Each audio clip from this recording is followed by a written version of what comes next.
Kalau disuruh sholat, bentar lagi TV-nya lagi asik, filmnya lagi asik, sinetronnya lagi asik main HP, bentar, ditunda-tunda terus sholatnya, diremehkan sholatnya.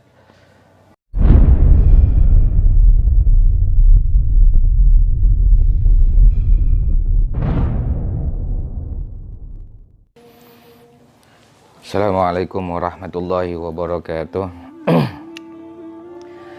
Nawaitu ta'alluma wa ta'lima wa tadhakura wa tadhkira wa ahya'a sunnati rasulillah sallallahu alaihi wasallam lillahi ta'ala. Fadillah hadratin Mustafa Muhammad wa syamdul qadir al-Jilani terkarim dayyum jasanlah Bismillah dan Syekhina Umar bin Khainal Hakam Abdul Karim bin Ahmad Tayyib Usani Muhadal Kitab Al-Fatihah Bismillahirrahmanirrahim Ar-Rahmanirrahim Maliki yaumiddin iyyaka na'budu wa iyyaka nasta'in ihdinas siratal mustaqim siratal ladzina an'amta 'alaihim ghairil maghdubi 'alaihim waladdallin Qala al-musannif rahimallahu ta'ala wa nafa'ana bihi wa bi asrarihi fid darani amin. Rabbi shrah li sadri wa yassir li amri wa halul 'uqdatam min lisani yafqahu qawli. Hikayatun, ada satu cerita. Marra Isa alaihi salam ala qaryatin katsiratil asjar wal anhar فأكرمه أهلها فتعجبا من حسن طاعتهم ثم مر عليها بعد ثلاث سنين فرأى الأشجار يابسة والأنهار ناشفة وهي خاوية على عروشها فتعجب من ذلك. Ada salah satu cerita tentang Nabi Isa berjalan di satu desa, yang mana di desa itu katsiratil asjar wal anhar, banyak pepohonannya, wal anhar dan sungainya, bengawannya. Fa akramahu ahluha, masyarakat sekitar, masyarakat di desa itu sama-sama memuliakan kepada Nabi Isa. Dan Nabi Isa kagum, heran, fata'ajjaba min husni ta'atihim. Nabi Isa heran dengan bagusnya taatnya masyarakat di desa itu. Jadi masyarakatnya di desa itu ibadahnya luar biasa, berjamaahnya istiqomah, hadir pengajian istiqomah, dan kayu-kayuannya pun hijau, kembangnya, buah-buahannya, wal anhar, sungainya, airnya bening, pokoknya indahlah desa itu. Sehingga Nabi Isa menjadi heran, kagum terhadap desa tersebut. Summa marra 'alaiha ba'da thalasi sinin. Setelah lewat 3 tahun, Nabi Isa kembali lagi ke desa tersebut. Fara'al asjar yabisatan wal anhar nashifatan. Kok yang kemarin 3 tahun yang kemarin kayu-kayuannya yang hijau sekarang jadi kering. Wal anhar nashifatan, sungai-sungainya yang kemarin 3 tahun kemarin airnya bening, sekarang asat, nggak ada airnya. Wa hiya khawiyatun ala ursiha. Yang jelas desa itu sudah rusak. bangunannya rusak, pepohonannya sudah kering, sungainya juga asat, nggak ada airnya. Fata'ajjaba min dzalik, Nabi Isa heran lagi. Jadi kalau Nabi itu heran pada sesuatu, itu datang wahyu Allah Subhanahu wa ta'ala. Fa'uhallahu ilaihi. Akhirnya Allah memberikan wahyu kepada Nabi Isa. Qad marra ala hadhil qaryah rajulun tarikus shalah. Faghasala wajhahu min ainiha. Fanashafatil ainu wa yabisatil asjaru wa kharabatil qaryah.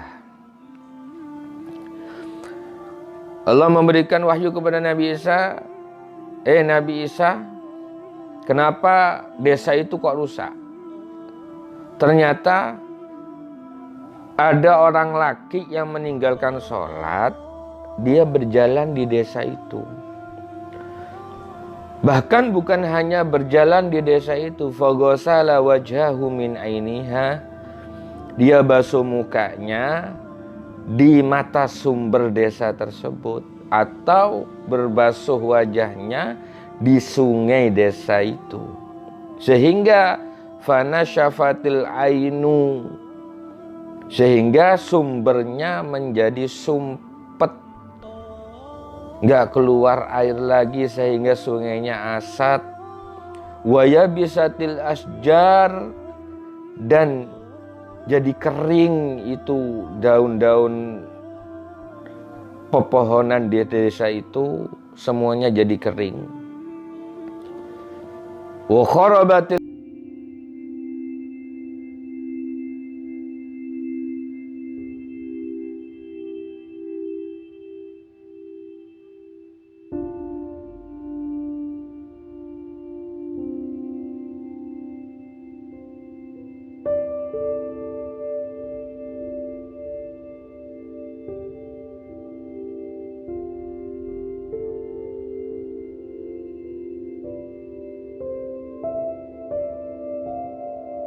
sababan li hadamaddin kana sababan li khirabid dunya. Nabi Isa, kalau meninggalkan sholat itu menjadi sebab rusaknya agama, meninggalkan sholat itu juga menjadi sebab rusaknya dunia. Jadi kalau di desa kita ada orang yang nggak sholat, itu berbahaya bagi kita.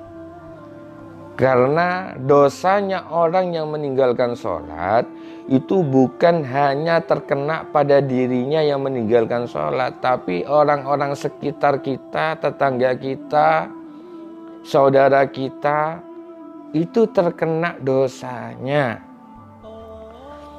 Makanya dikatakan inna syarra tarikis sholah yata'adda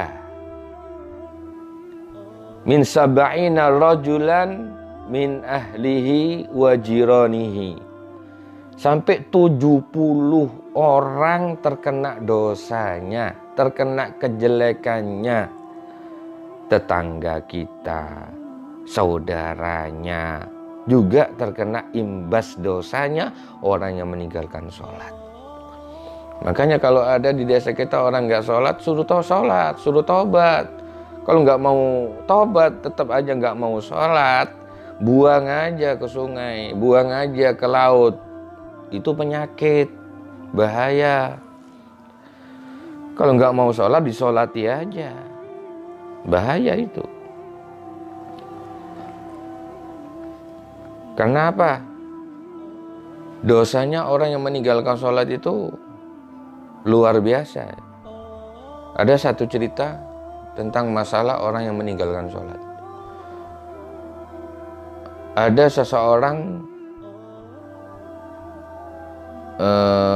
mengubur saudara perempuannya yang meninggal. Ini saudara lakinya mengubur saudara perempuannya yang meninggal, ikut mengubur, ya. Setelah dikubur, saudara perempuannya,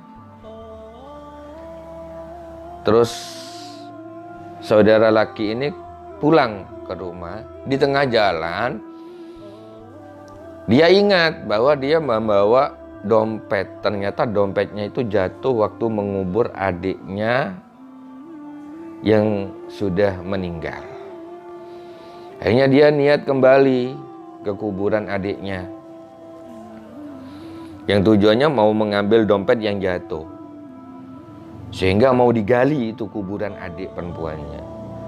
Ya mungkin isi dompetnya kalau isi 20.000 nggak mungkin diambil, ya mungkin banyak, jadi eman.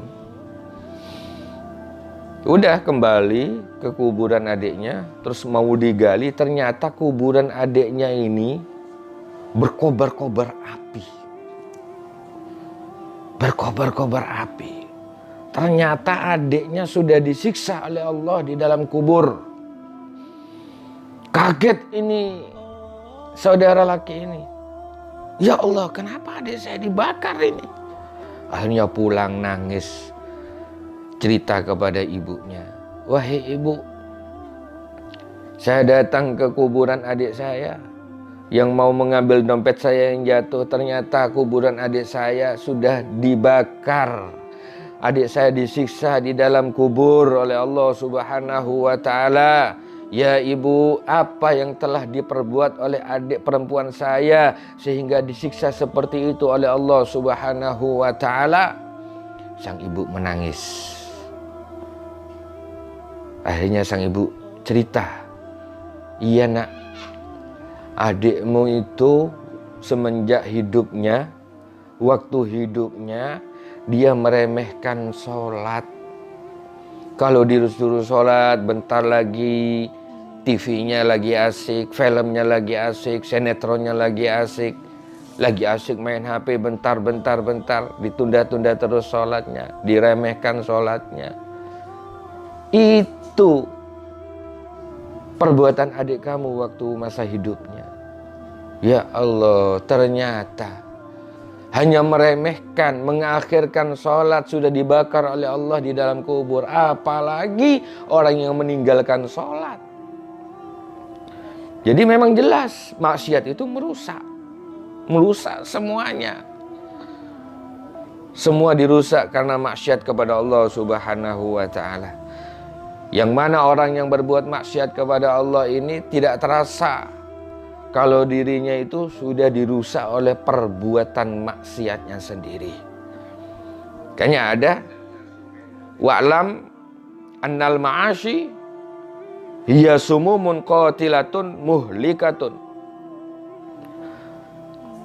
Maksiat itu adalah diumpamakan seperti racun yang mematikan, yang merusak.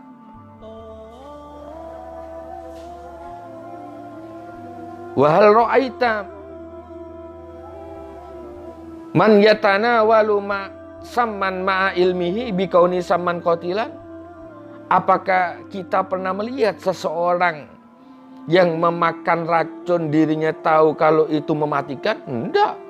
Seperti halnya orang yang meminum khamr, orang yang pakai narkoba, itu padahal membahayakan pada jantungnya, pada ginjalnya,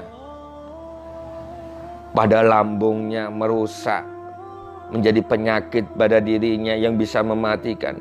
Dia nggak merasa kalau dia itu sudah memakan racun yang mematikan pada dirinya.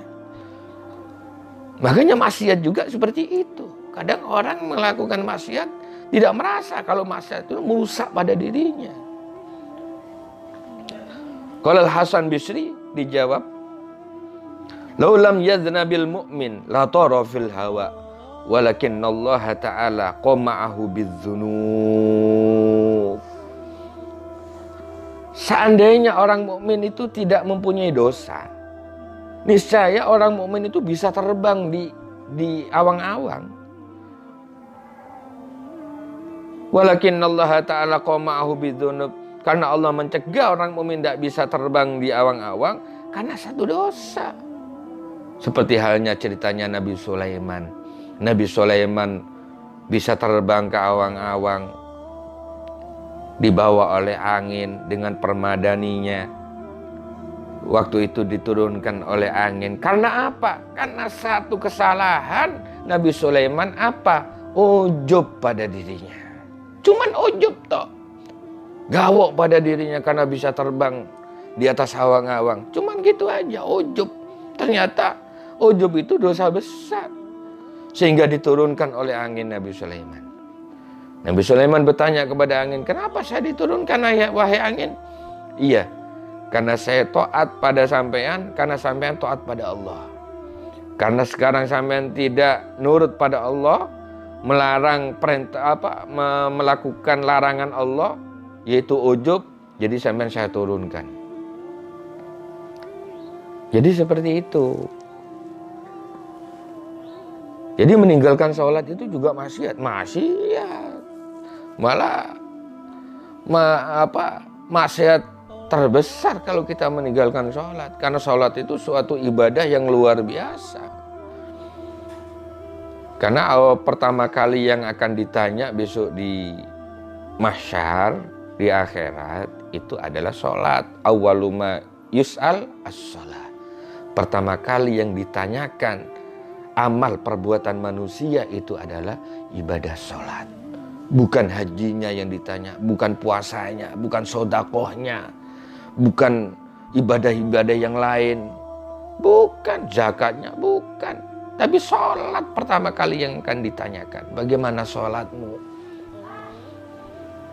Karena sholat ini adalah ibadah yang tidak ada toleran. Kalau ibadah yang lain ada toleran, ada keringanan. Kalau sholat tidak ada. Keadaan apapun tetap harus sholat. Harus sholat.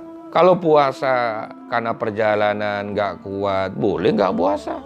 Sakit, boleh nggak puasa. Zakat nggak punya uang, apa yang mau dizakati? Haji nggak punya uang, man istata'a ilaihi sabila, nggak kuasa dia berhaji, nggak wajib. Tapi kalau sholat, saya nggak bisa sholat karena sakit, tetap wajib sholat. Walaupun dia sakit. Saya nggak bisa berdiri, sholat duduk. Nggak bisa sholat duduk, sholat tidur, miring. Sampai pada akhirnya sholat dengan telapak mata. Nggak bisa juga, matanya nggak bisa melek sama mama. Terpejam toh. Gak bisa melek. Ya dengan hati. Sampai seperti itu. Tetap punya kewajiban sholat. Oh gak bisa kena air. Tayamum. Tayamum gak bisa. Tangannya gak bisa bergerak. Semuanya gak bisa bergerak. Ditayamumi. Diwudui. Gak ada alasan untuk tidak sholat. Itu gak ada. Karena ibadah sholat ini luar biasa. Tidak ada toleransi, gak ada tawar-menawar di dalam masalah ibadah sholat. Jadi mungkin hikmah dari cerita ini, mari kita menjaga sholat kita. Lebih-lebih sholat 5 waktu kita jaga. Kalau insya Allah kita mau menjaga sholat 5 waktu kita akan dimudahkan rezekinya oleh Allah Subhanahu wa Ta'ala. Mudah-mudahan menjadi ilmu yang manfaat, barokah, al-jalib fi sa'adah. Mungkin ini yang bisa saya sampaikan. Mudah-mudahan bermanfaat. Amin, amin ya rabbal alamin. Wa akhiran wassalamualaikum warahmatullahi wabarakatuh.